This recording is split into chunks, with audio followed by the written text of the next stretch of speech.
تحریری پیغام موصول ہوا ہے۔ پاکستان اور اٹلی نے افغانستان سے ایویکویشن کو آسان بنانے میں قطر کے کردار اور اس کی کوششوں پر اس کا شکریہ ادا کیا ہے۔ افغان عوام کی امداد کے لیے قطر کی کوششیں جاری ہیں۔ انسانی امداد لے کر قطر کا ایک اور طیارہ کابل انٹرنیشنل ایئرپورٹ پہنچ گیا ہے۔ اور قطر نے سعودی عرب کے مشرقی علاقے اور نجران کو نشانہ بنانے، شامی شہر درعا پر سرکاری دستوں کے وحشیانہ حملے اور جمہوریہ گینیا میں فوجی انقلاب کی مذمت کی ہے۔ اور اب پیش خدمت ہے اردو ریڈیو قطر FM 107 سے آج کا پہلا مفصل نشریہ۔ بسم اللہ الرحمن الرحیم۔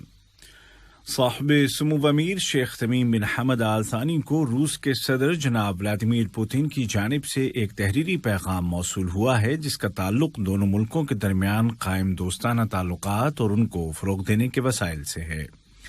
یہ پیغام روس کی پیٹرول کمپنی روس نیفٹ کے CEO جناب ایگور سیچین نے پہنچایا۔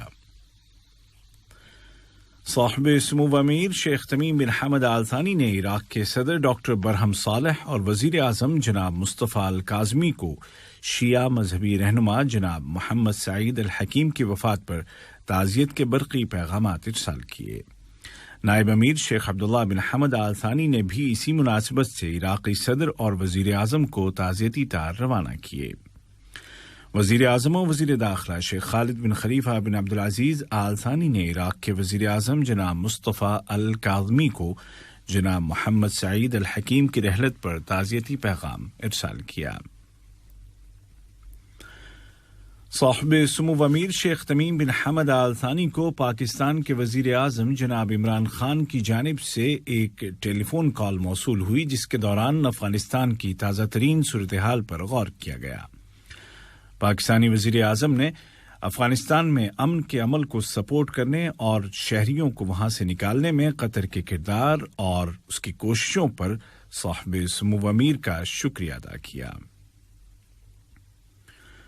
صاحب سمو امیر شیخ تمیم بن حمد آل ثانی کے ساتھ دیوان امیری میں واقع ان کے دفتر میں اٹلی کے وزیر برائے امور خارجہ اور بین الاقوامی تعاون جناب لوئیگی ڈی مایو نے ملاقات کی جس کے دوران افغانستان کی صورتحال پر بات چیت کی گئی۔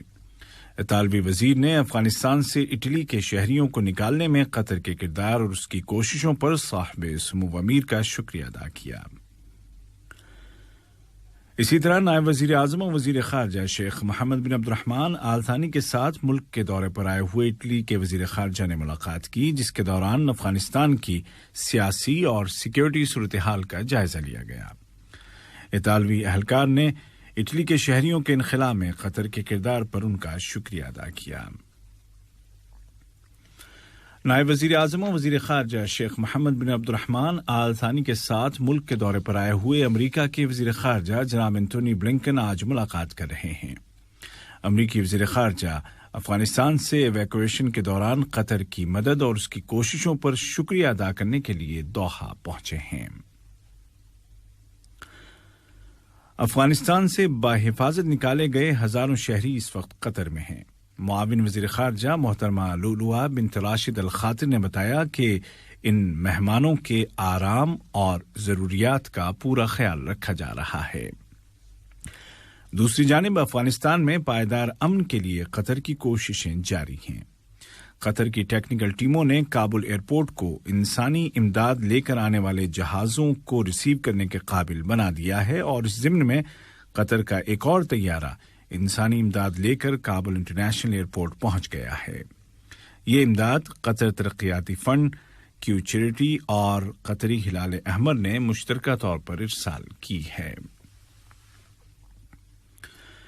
سعودی عرب کے وزیر داخلہ شہزادہ عبدالعزیز بن سعود بن نائف بن عبدالعزیز آل سعود کا دوحہ کا سرکاری دورہ جاری ہے۔ سعودی وزیر داخلہ نے کل نیشنل کمانڈ سینٹر کا دورہ کیا اور وہاں کام کاج کے طریقہ کار، NCC کی ذمہ داریوں اور ان کو ادا کرنے کے لیے زیر استعمال جدید ترین ٹیکنالوجی کے متعلق معلومات حاصل کی۔ اسی طرح سعودی وزیر داخلہ نے